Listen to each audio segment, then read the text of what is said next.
Hola, el día de hoy hablaremos sobre el teorema central del límite mediante una aplicación indebida de la fórmula de convolución. Usaremos un enfoque en donde se le dé un mal uso a las matemáticas y tomaremos como ejemplo la estafa de las canicas. Esta estafa se dio en los estacionamientos de algunos centros comerciales mexicanos.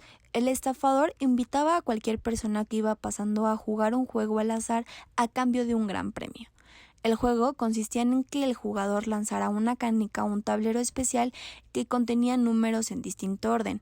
Al principio del juego, el estafador y el jugador se ponían de acuerdo sobre cuántos puntos tendría que alcanzar el jugador, al igual que una tarifa de 25 pesos mexicanos y una penalización por puntos. Ya teniendo todo claro, el jugador comenzaba. El jugador comenzaba lanzando las canicas y alcanzaba los puntos decretados, pero antes de que el jugador reclamara su premio, el estafador proponía un premio aún más grande, pero también una tarifa doble. El jugador, como creía que tenía una buena racha, aceptaba. Y así continuaba el juego. Se iban aumentando los premios, las tarifas, pero cada vez se hacía más difícil alcanzar los puntos del tablero, por lo tanto, el jugador únicamente iba perdiendo en vez de ganando. Ahora comenzaremos con la fórmula de convolución. Para esto, modelaremos la situación que acabamos de describir. Como en el experimento que realizamos con los estudiantes, usaremos dados en lugar de canicas. Pero ¿cuál es la probabilidad de que la suma de los resultados de dos dados justamente sea, no sé, un ejemplo, 5? Dado que cada lado es independiente de los demás, nos basta pensar en las combinaciones que dan como resultado esta suma. La siguiente tabla puede ser de ayuda. Ahora usaremos un software, que en este caso va a ser Microsoft Excel, y vamos a comenzar escribiendo los resultados posibles y sus probabilidades de lanzar dos dados, y también los resultados factibles de esta suma. Entonces, vamos a calcular la probabilidad de obtener un 2, tomando la probabilidad de obtener 1 en cada dado, y las multiplicamos. Ahora, para asumir la probabilidad de que la suma de los dados sea 3, razonamos como en la sección anterior y escribimos un caso particular llamado fórmula de convolución.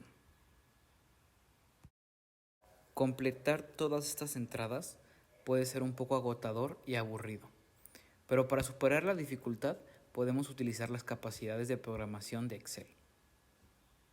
El resultado que hemos creado es una fórmula que se puede utilizar para calcular cada probabilidad, y esta figura a continuación muestra un ejemplo del uso de esta fórmula. Para calcular la fórmula de convolución usaremos un algoritmo. Los datos que vamos a usar son un arreglo de dos columnas de números enteros en x1 y sus probabilidades en x2.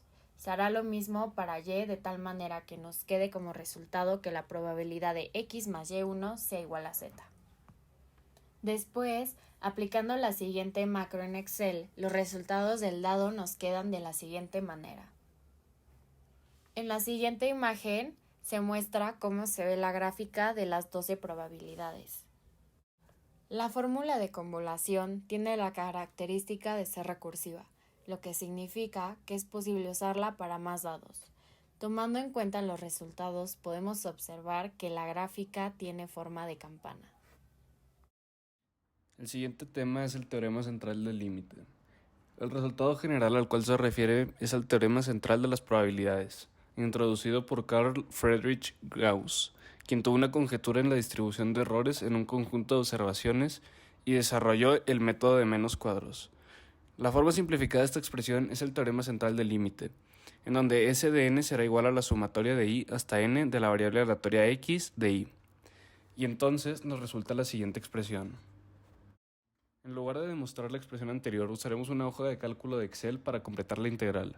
Nos queda de la siguiente manera y usando la función de distribución normal nos arroja los siguientes resultados. Las gráficas de las funciones nos quedan de esta manera. En conclusión, con este trabajo pudimos presentar una de las estafas más comunes en América Latina, en donde nos apoyamos con una hoja de cálculo de Excel, en donde usamos la fórmula de convolución y el teorema del límite central. donde si los comparábamos, veíamos que los resultados eran muy parecidos. Y al momento de graficar, las gráficas también eran parecidas, la cual tenían forma de campana, donde las probabilidades de éxito estaban en el centro y en las orillas las probabilidades iban haciendo cada vez más pequeñas.